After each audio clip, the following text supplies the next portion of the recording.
Bismillahirrahmanirrahim.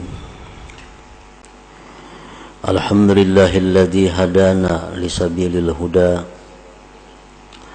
wa ma kunna linahtadiya laula an hadanallahu jalla wa ala. Ashhadu an la ilaha illallah wahdahu la syarikalah al-muttasifu bil qidami wal baqa. Wa ashhadu anna sayyidana Muhammadan abduhu wa rasuluhul ma'ruf bis-sakha wal wafa. Allahumma salli wa sallim wa barik ala sayyidina wa maulana Muhammadin afdali man bil ardi was sama wa ala alihi wa ashabihi wa dhurriyyatihi wa atba'ihi ila yaumil liqa, amma ba'du. Yang kita hormati dan kita cintai para habaib dan para alim ulama, para muhibbin, hadirin, hadirat rahimakumullah. Alhamdulillah, kita panjatkan puji dan syukur kehadirat Allah Subhanahu wa ta'ala yang telah memberikan kita hidayah, taufik dan inayah sehingga kita pada malam ini dapat kembali berkumpul bersama-sama di majelis yang penuh berkah ini. Salawat dan salam kita haturkan keharibaan junjungan kita Nabi besar Muhammad sallallahu alaihi wasallam dan kepada seluruh keluarga, para sahabat, zurriyat dan pengikut beliau sampai hari kiamat nanti.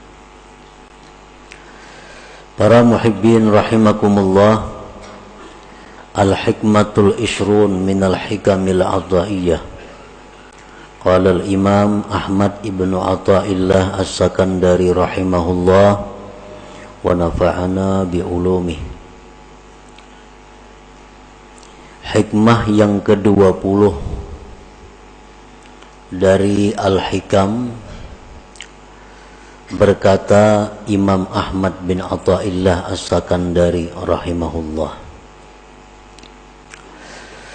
ma aradat himmatu salikin an taqifa indama kushifa laha illa wa nadathu hawatiful haqiqah alladhi tatlubu amamak wa la tabarrajat lahu zawahirul mukawwanat illa wa nadathu haqa'iquha innama nahnu fitnatum fala takfur.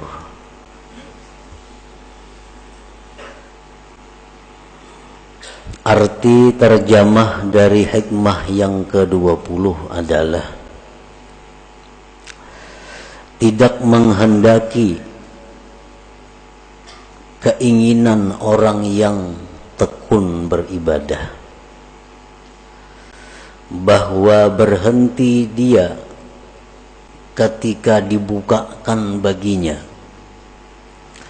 melainkan menyeru akan dia oleh suara-suara hakikat. Bermula yang kamu tuntut itu ada di depan engkau. Dan tidaklah bernampak bagi seorang ahli ibadah oleh zahir-zahir ini alam, melainkan menyeru akan dia oleh hakikat-hakikat ini alam. Hanya saja kami ini merupakan cobaan, maka janganlah kamu tergoda dengan cobaan itu. Nah, para muhibbin, itulah terjemah daripada hikmah yang ke-20. Kana abdun bil amsi syaridan an siratillahi ta'ala mu'ridan an kalamihi wa sunnati nabiyyihi sallallahu alaihi wasallam munghamisan fi bihari syahawatihi wa ahwa'ihi thumma adrakathu hidayatullah subhanahu fasarahallahu sadrahu lil islam wa ta'allama ahkamah thumma jatahada fi ta'atillah bi ada'i faraidihi wa jitinabi nawahihi wa iktsarin nawafil minas salah wa siyam was sadaqah Fatala zaman ala dhalikal hal. Kana syaitan yugrihi min qablu bil fawahish wal munkarat.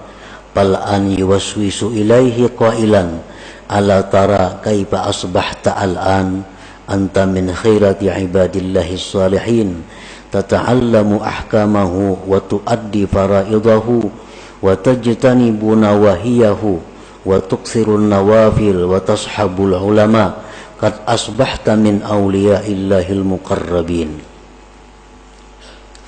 فإذا ركن إلى هذا الوسواس وتشرب هذا الإيهاء إلى اليقين من نفسه عاد إلى أقبح مما كان عليه سابقا. Nah, ini adalah keterangan sekaligus contoh dari hikmah yang ke-20 tadi. Di dalam hikmah yang ke-20 itu terdapat dua bagian. Bagian yang pertama, ma'aradat himmatu salikin antakifa indama kushifalaha illa wanadathu hawatiful hakikah alladhi tatlubu amamak. Sedangkan bagian kedua yang selanjutnya adalah seorang hamba yang dulunya hamba ini lari menyimpang dari jalan Allah, berpaling dari kalam Allah dan sunnah Nabi sallallahu alaihi wasallam.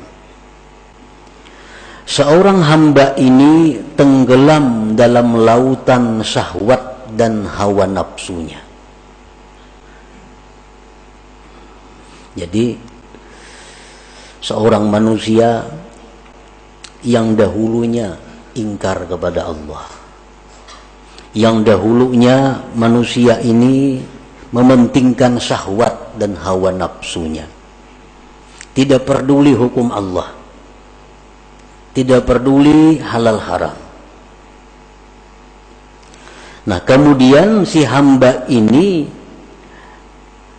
diberi hidayah oleh Allah, diberi petunjuk, maka Allah bukakan hatinya untuk Islam, maka dia belajarlah hukum-hukum agama. Dia kemudian bersungguh-sungguh taat kepada Allah dengan menunaikan keperduannya, menjauhi larangan-larangan Allah, memperbanyak sunat-sunat dari sembahyang, puasa, dan sedekah.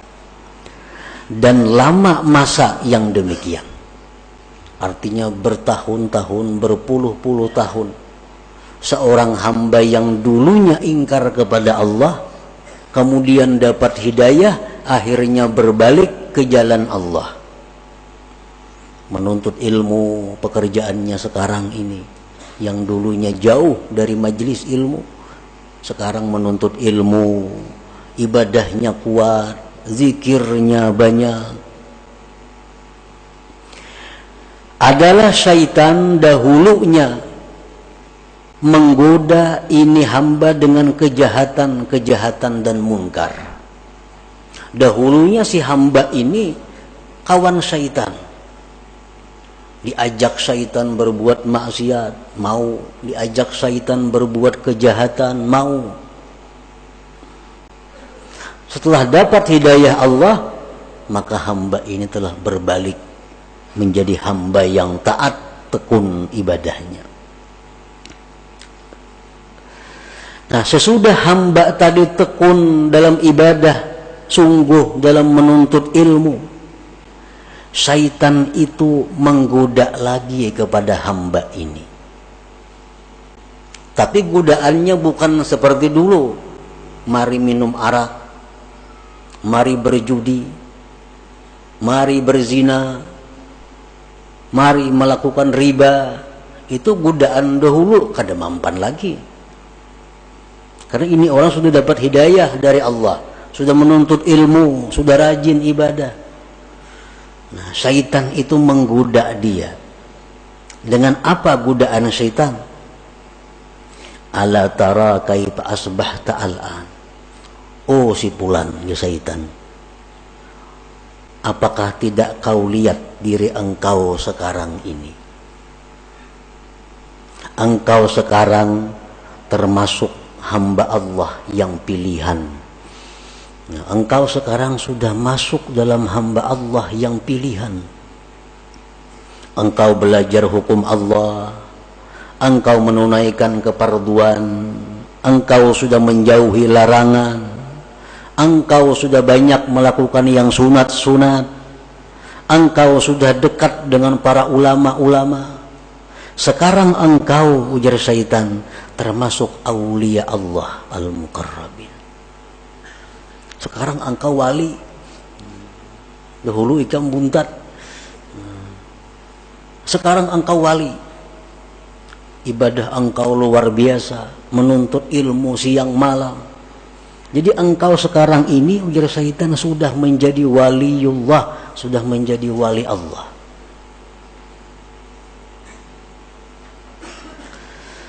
Nah, apabila si hamba ini setuju dengan bisikan syaitan itu, ya syaitan ikam ni wali, diterimanya itu, oh, cocok aja aku wali, soalnya wah ini aku sudah belajar siang malam, zikir 10.000, salawat 10.000, cocok aja aku wali. Nah, wa tasharraba hadzal iha ilal yakin, dan masuk ini bisikan kepada yakin. Akhirnya dia yakin, wah aku ini besar bujur-bujur wali. Ada ila akbaha mimma kana alaihi sabiqa, maka dia ini hamba kembali kepada sesuatu yang lebih jahat daripada dahulunya. Nah, lebih jahat daripada dahulunya di sisi Allah Subhanahu wa ta'ala tentunya. Nah, jadi artinya kalau kita dahulu banyak maksiat kepada Allah, dahulu kita ingkar dengan hukum Allah, sekarang dapat hidayah, menuntut ilmu, banyak zikir, banyak amal. Setelah itu kita merasa bahwa diri kita ini adalah kekasih Allah, diri kita ini orang yang dekat kepada Allah, kita meyakini demikian. Nah, kita sebenarnya lebih jahat kedudukannya di sisi Allah daripada kelakuan kita yang dahulu kala yang suka maksiat itu.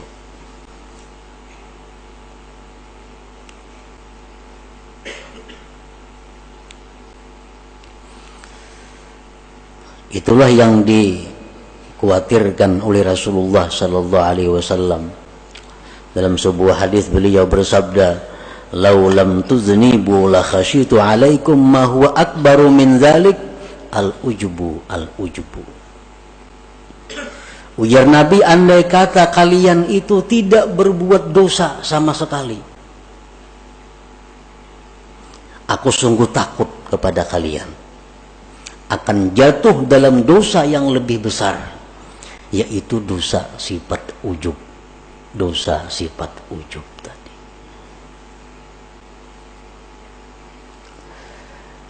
Sayyidatina Aisyah radhiyallahu anha, beliau ditanya, mata yakunur rajul musi'a? Qalat idza zanna annahu muhsin. Kapan seseorang itu dikatakan jahat di sisi Allah? Ujar Aisyah menjawab, bila mana dia sudah menyangka dirinya baik.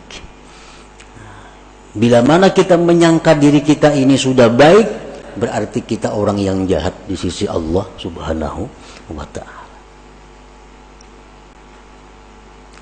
Nah, ini keterangan daripada bagian yang pertama daripada hikmah yang ke-20 tadi.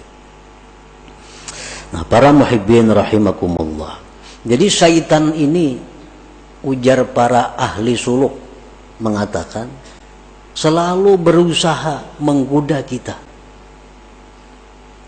sampai kepada tahapan-tahapan yang ke-7, baru syaitan itu berakhir menggoda kita.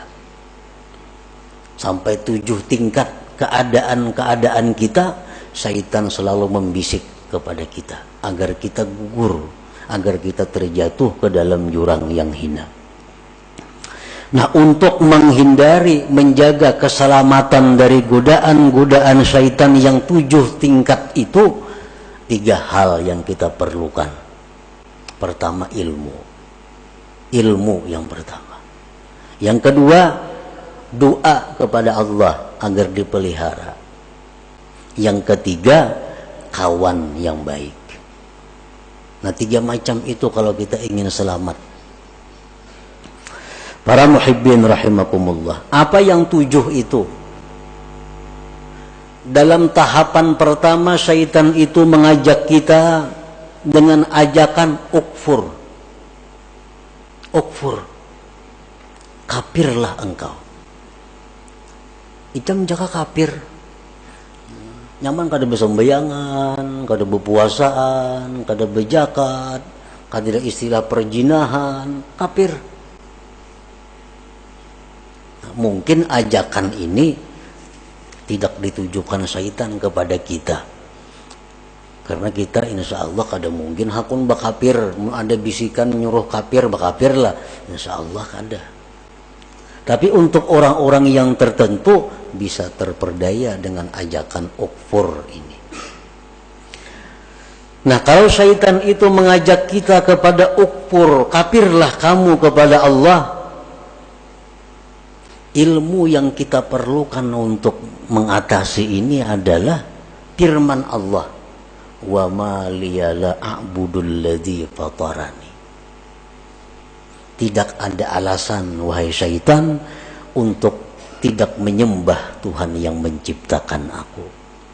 Kalau engkau mengajak aku kepada kafir wahai syaitan, aku tidak ada alasan untuk tidak menyembah Tuhan yang menciptakan aku.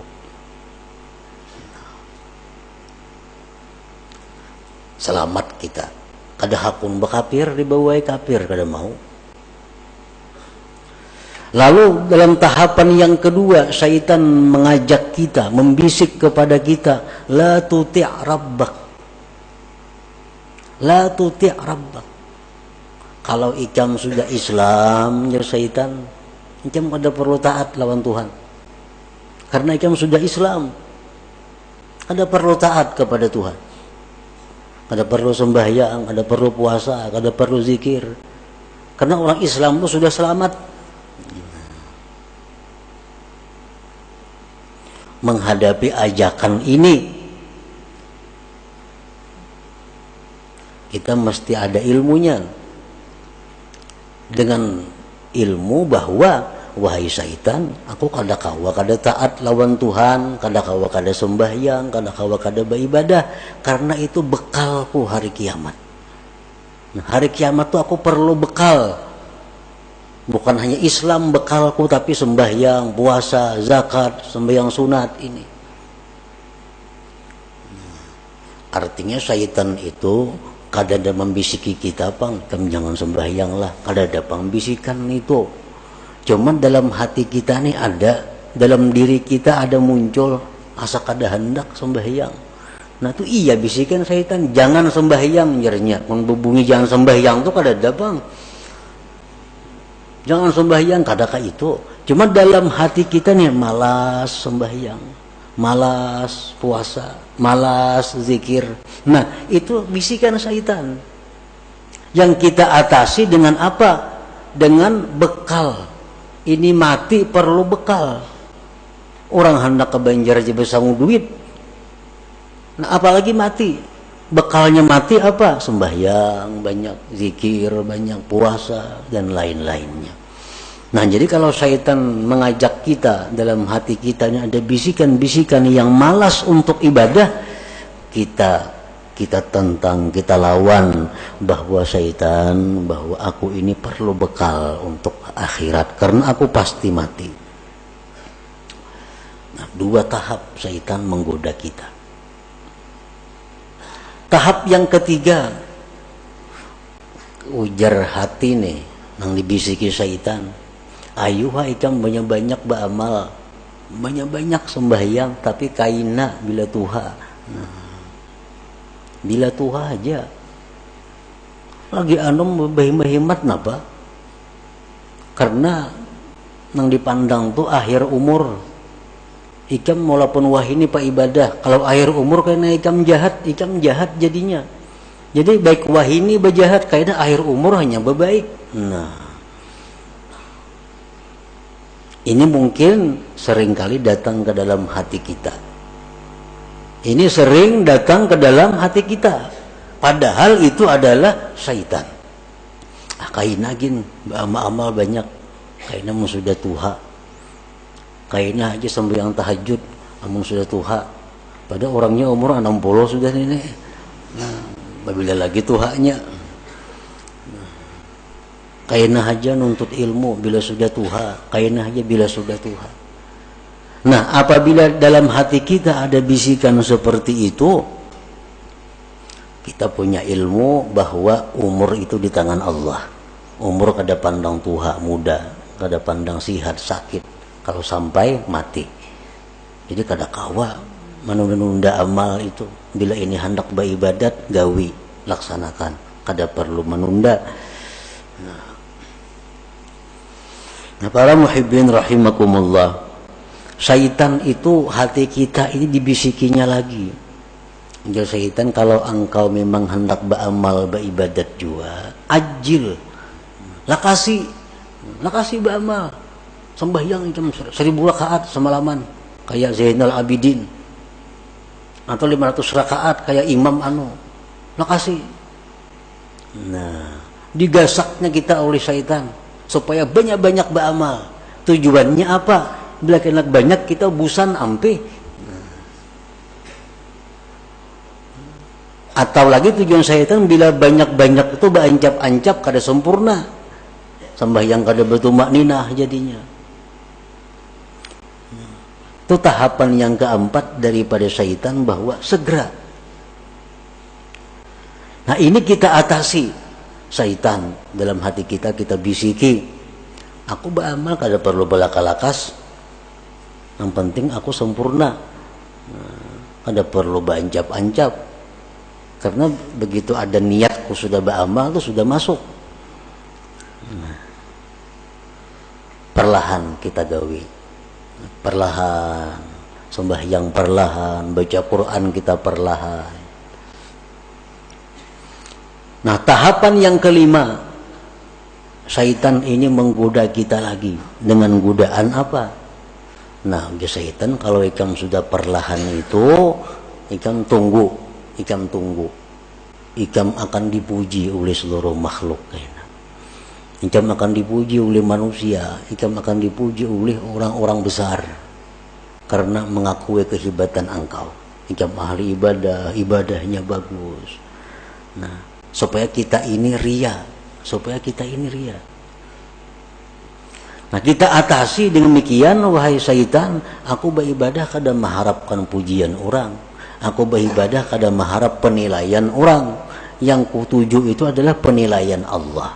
Aku cukup Allah yang mengetahui aku beramal, kada perlu orang lain.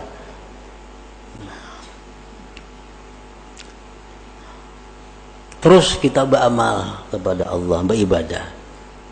Nah, yang keenam ini, ujar syaitan, kalau ikam itu beramal sudah mengharap Allah, sudah ikhlas, nah itu ngarannya ikam bujur-bujur wali. Nah, itu orang wali. Ini yang dimaksud dengan hikmah yang ke-20 ini. Ma'aradat himmatu salikin antaqifa indama kusifalaha illa wa nadathu hawatibul hakikah alla yatlubu amamaka. Nah, sekarang engkau sudah wali ya syaitan. Ikam beramal perlahan, teratur, ikam mengharapkan sudah karena Allah. Ikam sekarang sudah waliullah. Nah, bila kita ma'asisi itu, bila kita membujuri, ampun syaitan mengatakan bahwa kita ini sudah wali, nah disitulah kita hancur. Nah, disitulah kita terjatuh lebih dalam daripada jurang yang dahulu kita berada.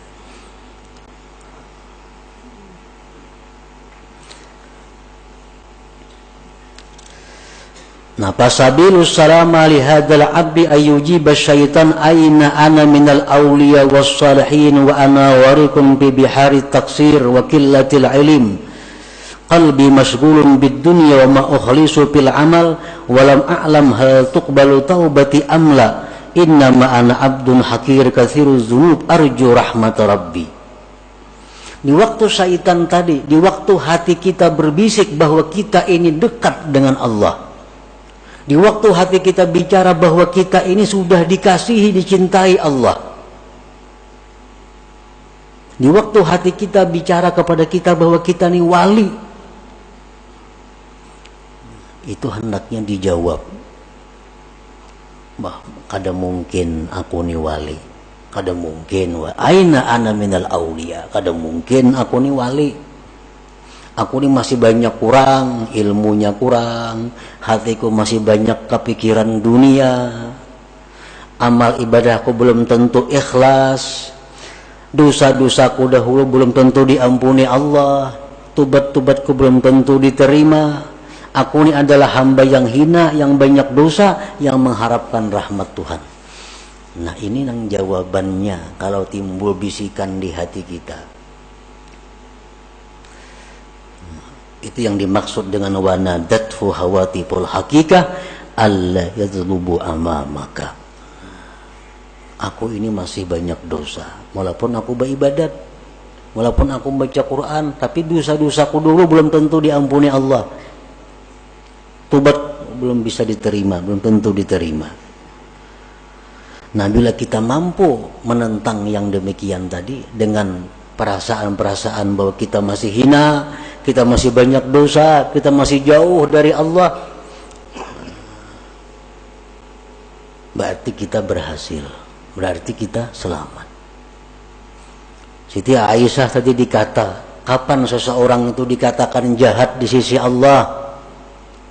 Bila mana dia menganggap dirinya sudah baik. Kapan seseorang yang baik di sisi Allah? Bila mana dia masih menyangka dirinya jahat. Bila mana dia menyangka dirinya masih jahat, dirinya masih banyak dosa, dirinya masih hina, itulah yang baik di sisi Allah Subhanahu wa ta'ala. Nah, para muhibbin rahimakumullah. Jadi yang keenam, tingkatannya ujub ini,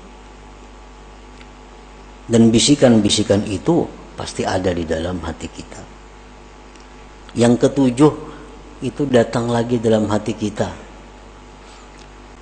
Sudah bagus, sudah 6 langkah syaitan menggoda kawa diatasi. Yang ketujuh, syaitan artinya bisikan hati kita. Bisikan hati kita ini berbicara, apa bahimahimat ba'amal, amun aku ni sudah takdir ke surga, pasti ke surga mati. Amun aku takdir ke neraka, pasti ke neraka. Nah, apa gunanya aku bahimahimat ni? Nah, ini sudah ketuhukan ba'amal, sudah kebanyakan kitab yang dipelajari, sudah kebanyakan guru yang didengari, timbul pikiran itu. Nah, apa aku bahimahimat beribadah? Amun aku takdir ke neraka, ya ke neraka juga mati. Amun aku takdirnya ke surga, walaupun aku maksiat, pasti ke surga juga mati.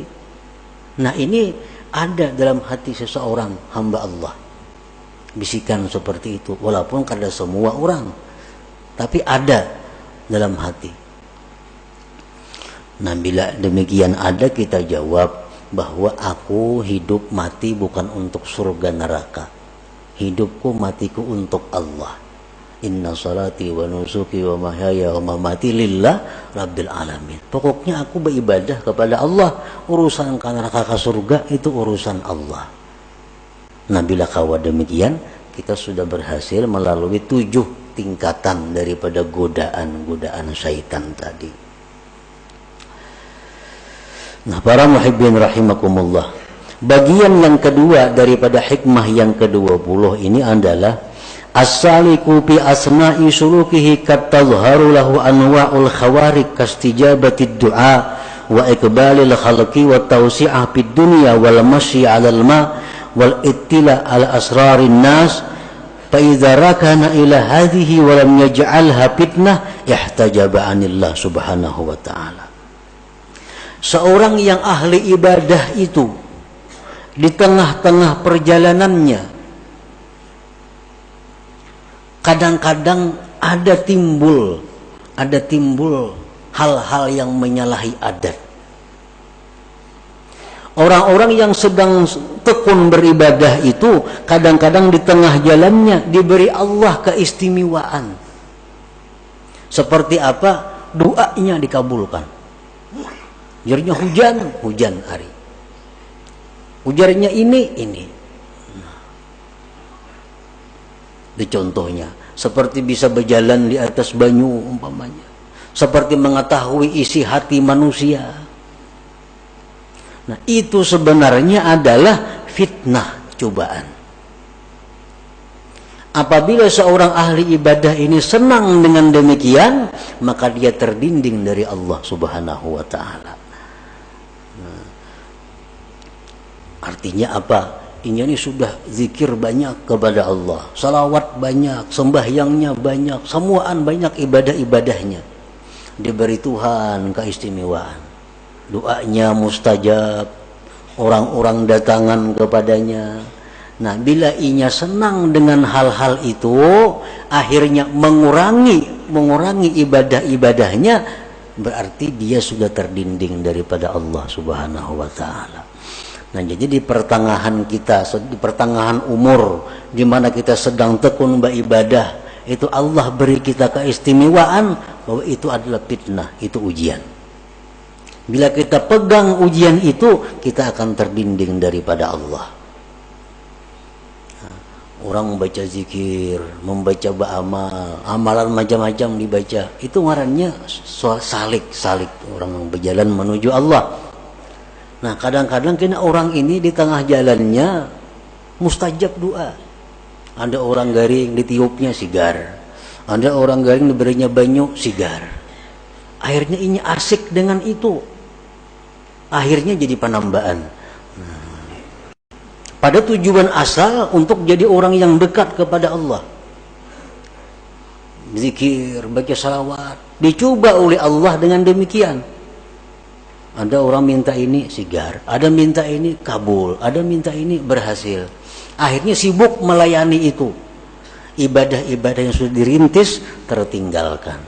Nah, ini artinya ihtajaba anillah. Jadi bila mana kita mengalami yang demikian, maka janganlah kita anggap itu satu kebanggaan. Jangan kita anggap itu satu kemuliaan. Tapi innama nahnu fitnah, kami hanya cobaan. Itu hanya adalah ujian dari Tuhan. Apakah kita berhenti sampai di situ atau terus berjalan beribadah sebagaimana yang sudah dirintis terlebih dahulu. Nah, itulah para muhibbin rahimakumullah, sebagian daripada maksud yang bagian kedua dari hikmah yang ke-20 ini. Mudah-mudahan kita diberi Allah taufik hidayah sehingga dapat mengamalkan ilmu pengetahuan yang diberikan Allah kepada kita. Amin ya rabbal alamin. Ila hadratin Nabi sallallahu alaihi wasallam. Al-Fatihah. Bismillahirrahmanirrahim. Iyyaka na'budu wa iyyaka nasta'in.